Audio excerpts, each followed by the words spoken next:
لبيك اللهم لبيك لبيك لا شريك لك لبيك. All praise is due to Allah, the Almighty, the All-Knowing, the Sovereign, the one who has no imperfection and the one free of all flaws. We praise Him for guiding us to the religion of Islam, which He built upon 5 mighty pillars. And bear witness that no deity has the right to be worshipped except Allah, the owner of all majesty and honor. I further bear witness that Muhammad is His worshipping servant and messenger.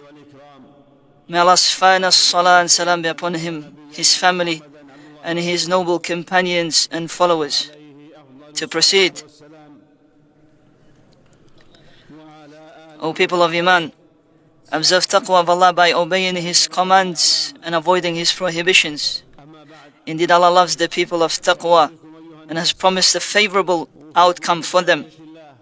Taqwa is the key to attaining goodness in both this life and the hereafter. In support of this, He the Most High stated, those who observe taqwa of Allah will be admitted into gardens of paradise, in the presence of their Lord, beneath which rivers flow, wherein they abide eternally, and will have purified spouses and attain Allah's pleasure. Most certainly, Allah is all-seeing of His servants. Likewise, He the absolutely perfect stated, had the people of the towns to whom we sent our messengers had Iman and observed taqwa, we would have granted them blessings from every direction. In addition, He commanded the Hajj pilgrims to continuously observe taqwa when He, the Most High, stated, take provision for yourselves, and the best provision is most certainly taqwa. Thus, O people of understanding, you must observe taqwa of me. He also commanded the creation as a whole to cooperate upon taqwa when He the Most High stated, you must cooperate to fulfill Allah's commands and avoid His prohibitions, and you must not cooperate to perpetrate sin and transgression. You must also continue to observe taqwa of Allah. Indeed, Allah is severe in punishment. Observing taqwa of Allah is to hold fast to the religion of Allah and act upon His legislation out of fear of His punishment and hope in His reward. It is the religion of Allah which He perfected on this very day, when He the Most High sent down His statement, today I have perfected your religion for you, I have completed my favor to you, and I am pleased with Islam as a religion for you. This religion of Islam comprises 3 levels, the highest of which is ihsan. The Prophet, may Allah's salah and salam be upon him, defined it by saying, ihsan is to worship Allah as though you see Him, and even though you do not see Him, most certainly He sees you. This was reported by Al-Bukhari and Muslim. Furthermore, He the Most High stated, there will be much good for those who have ihsan in this world, and the abode of the hereafter will indeed be even better. And truly outstanding is the abode that will be granted to the people of taqwa. The second level of our religion is Iman, which consists of speech of the tongue, belief in the heart, and actions of the limbs. It increases with obedience to Allah and decreases when one is disobedient to Him. It comprises over 70 branches, the highest of which is the statement of La ilaha illallah. None has the right to be worshipped except Allah, and the lowest of which is removing harm from people's path. Modesty is also among the branches of Iman. Similarly, among the branches of Iman are maintaining family ties, being dutiful to one's parents, speaking the truth, being respectful in one's speech, honoring contracts and covenants, and having good character. In relation to this, Allah the Most High stated, worship Allah and do not ascribe any partners to Him, and extend kindness to parents, kin, orphans, the needy, neighbors who are relatives or in close proximity, neighbors who are further away, the companion by your side, stranded travelers, and the slaves whom you may own. Indeed, Allah does not love those who are proud and boastful. He also stated, O people of Iman, you must fulfill all your obligations that bind you to others.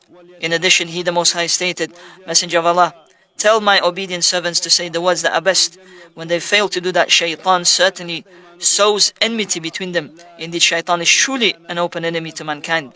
He likewise stated, good deeds are not equal to evil ones. Do good to people in exchange for them having done wrong to you. When you do so, you will find that if there was animosity between you and someone else, he will become like a beloved friend. However, none are guided to such praiseworthy qualities except those who patiently persevere, and none attain that level except those who will receive a tremendous reward. Among the branches of Iman also is to be patient during hardship, grateful during times of prosperity, and repentant and remorseful after committing sin and wrongdoing. He the Most High stated, indeed, it is only those who are patient that will be granted their reward without measure. He also stated, remember when your Lord proclaimed, if you are grateful, I will grant you more. He further stated, ask your Lord's forgiveness and then repent to Him. If you do that, He will graciously provide for you throughout your entire life, and He will grant every person the reward they rightfully deserve. As for the pillars of Iman, there are 6. Iman in Allah, His angels, His books, His messengers, the last day, and Iman in His decree, both its good and that which is perceived evil. He the Most High stated, rather the truly righteous individuals who please Allah are those who have Iman in Allah, the last day, the angels, the books Allah revealed and the prophets He sent. He the absolutely perfect also stated, we most certainly created all things by our decree and preordainment. Through Iman, salvation is attained and one is granted success in both this life and the hereafter. He the Most High stated, Allah has promised the men and women who have Iman that He will admit them to gardens in paradise beneath which rivers flow. They will abide therein. They will abide there endlessly, and they will also have beautiful dwellings in the gardens where they shall reside. Moreover, Allah will be pleased with them, and this is certainly greater than all other blessings they shall enjoy. That reward is truly the greatest success. He further stated, as for those who have Iman and do not mix their Iman with the injustice of shirk, they are the ones for whom there will be security, and they are the ones who are soundly guided. Likewise, he stated, we will most surely grant victory to our messengers and the people of Iman, both in this world and on the day when the witnesses will give their testimony. Iman in Allah entails believing in Him as the Lord, Creator and Sustainer and Disposer of the universe, affirming that He is characterized by the loftiest attributes and the most beautiful names, and acting in accordance with what such belief necessitates. He the Most High stated, indeed your Lord is Allah, who created the heavens and the earth in 6 days and then rose above His throne. He brings the night as a cover over the day, seeking it rapidly, and He created the sun, the moon, and the stars, all subjected to His command. To Him alone belong all creation and command. Allah is the possessor of infinite goodness, and He is the Lord of all creation. Call upon your Lord in private and with full humility. He certainly does not love those who violate the bounds He has set.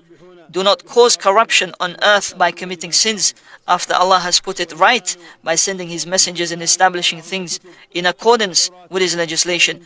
Earnestly invoke Him with fear and hope. Indeed, Allah's mercy is near to the people of Ihsan. In like manner, we have Iman in His noble angels. He the Most High stated, the angels proclaim their Lord's perfection, praise Him, and ask Him to forgive His obedient worshipping servants upon the earth. We also have Iman in the scriptures that Allah has revealed, including the Tawa and the Injil. Allah sent down the noble Quran as a confirmation of what remained true in them, and a clarification of what was distorted, and an abrogation of certain rulings and directives contained in the earlier scriptures. He the Most High stated, Allah is the one besides whom no deity has the right to be worshipped. He is the ever-living, the self-sufficient sustainer of all. Allah sent this Quran down to you containing complete truth and justice.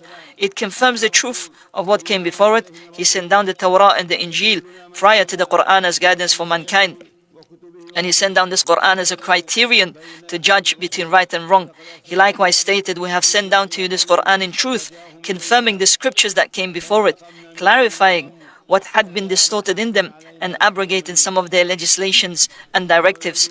In addition to that, we have Iman in all the messengers of Allah. May Allah's salam be upon them. He the Most High stated, indeed we send before you messengers, each to their own people, and they came to them with clear proofs.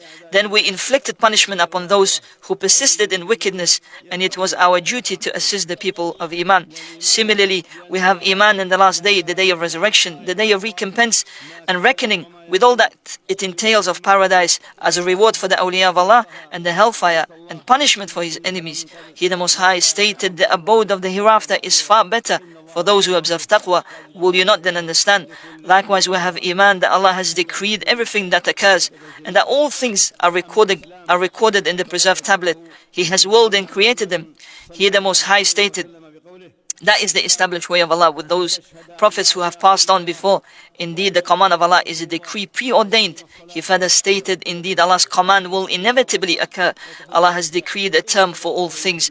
The Prophet, may Allah salah and salam be upon him, defined Islam as to testify that no deity has the right to be worshipped except Allah alone, and that Muhammad is the messenger of Allah, to establish the prayer, to give the zakah, to fast Ramadan, and to perform Hajj to the sacred house if one is able to do so. This testimony that no deity has the right to be worshipped except Allah alone entails that worship belongs solely to Allah, the absolutely perfect, and no portion of it is to be directed to anyone else, not to angels, prophets, righteous people, or awliya. He the Most High stated, O people, you must worship your Lord who created you and created those before you in order for you to observe taqwa of Him. Likewise he stated, therefore do not invoke with Allah another deity, lest you be among those punished. He the absolutely perfect also stated, say, O messenger, people of prior scriptures, come to a statement that is to be common between us and you, that we worship none besides Allah, that we do not ascribe anything to Him as a partner, and that none of us take others among us as lords besides Allah. However, if they turn away, say to them, bear witness that we submit to Allah in Islam. This establishes self-respect and honor. There is no humility or submission except to Allah the Most High. He the Most High stated, if Allah afflicts you with any type of hardship, there is none who can alleviate it except Him.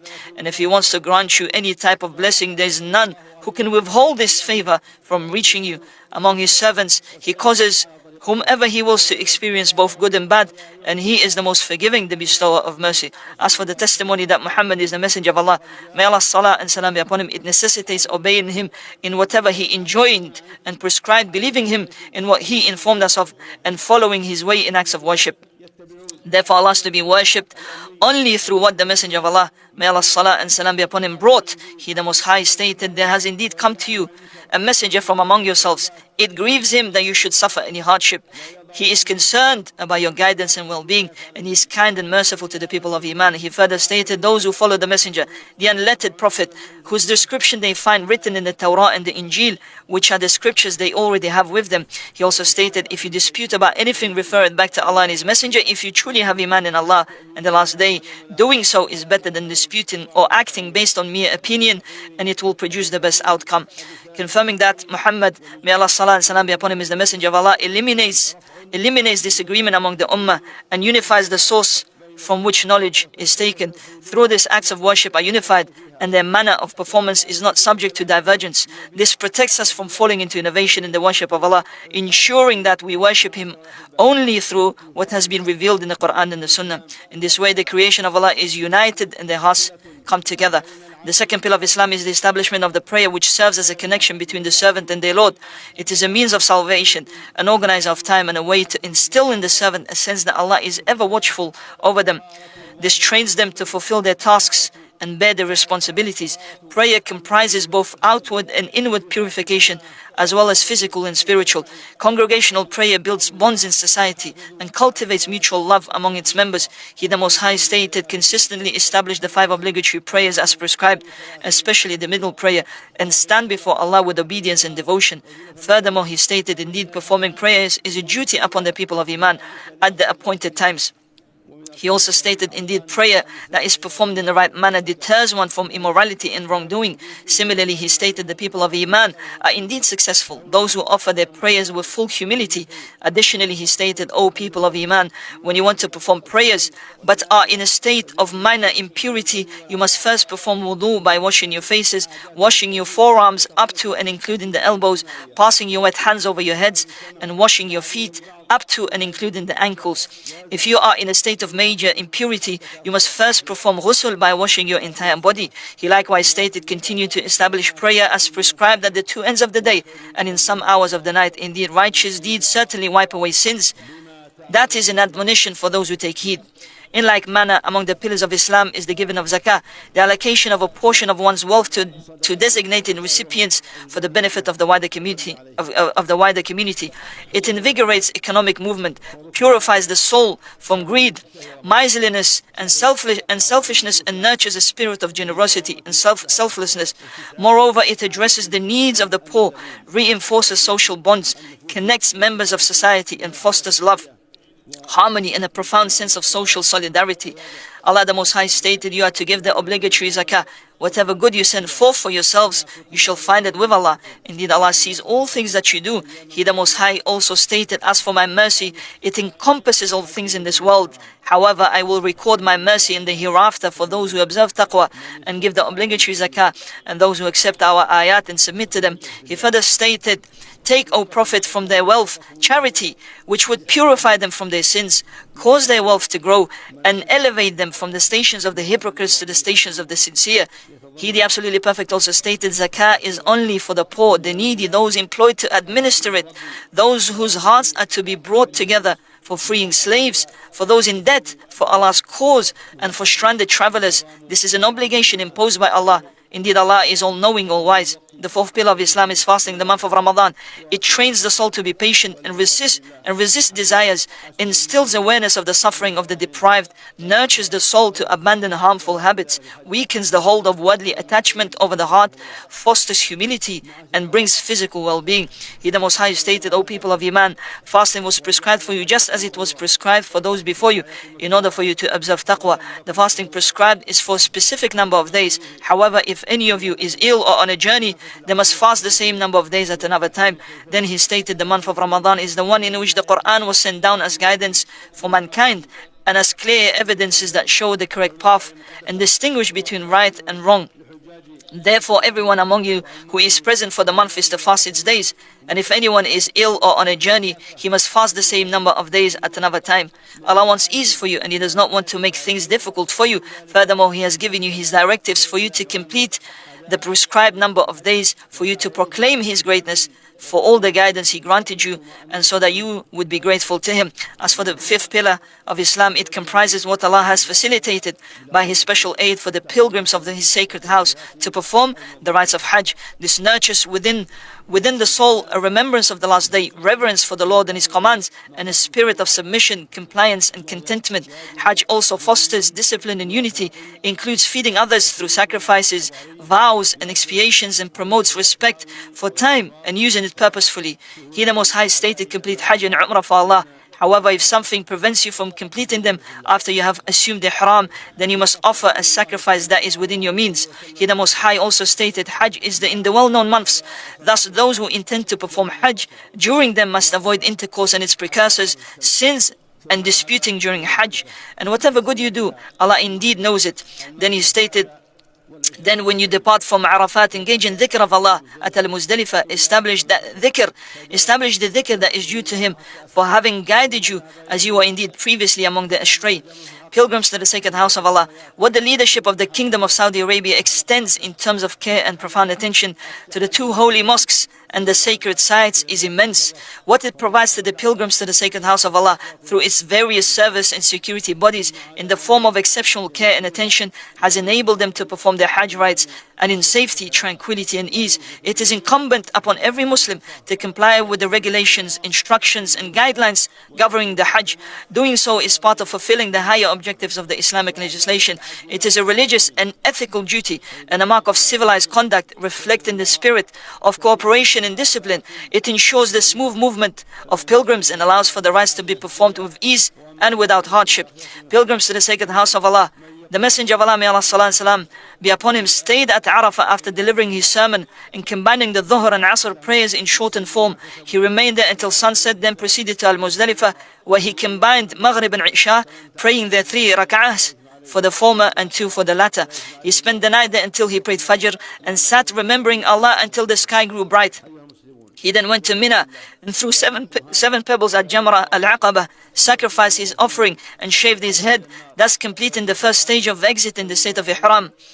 Then he went to Allah's sacred house and performed Tawaf al-Ifadah, circling the Kaaba 7 times, and returned to Mina, where he spent the nights and continued the throwing of pebbles at Al-Jamarat during the 3 days of Tashriq, 21 pebbles each day, beginning with the smallest, then the middle, and finally Al-Aqaba, supplicating after the first 2. He also permitted pilgrims to leave after the 2 days if they wished. Allah the Most High stated, when you have completed your rites of Hajj, you must remember and make mention of Allah as you remember your forefathers, or with much greater remembrance. Yet among mankind are those who say, Our Lord, give us in this world, while they shall have no portion in the hereafter. And among them are those who say, Our Lord, grant us good in this world, good in the hereafter, and save us from the torment of the hellfire. Those are the ones who will have a share of what they earned. And Allah is swift in reckoning and engage in dhikr of Allah during the few appointed days. Then if anyone hastens to depart in 2 days, there is no sin upon him. And if anyone delays departure, there is no sin upon him. This applies to those who observe taqwa. Thus observe taqwa of Allah, and know that to Him you will all surely be gathered. Pilgrims to the house of Allah, today is a virtuous day on which Allah frees many souls from the hellfire. He draws near and boasts before His angels about the people standing at Arafah.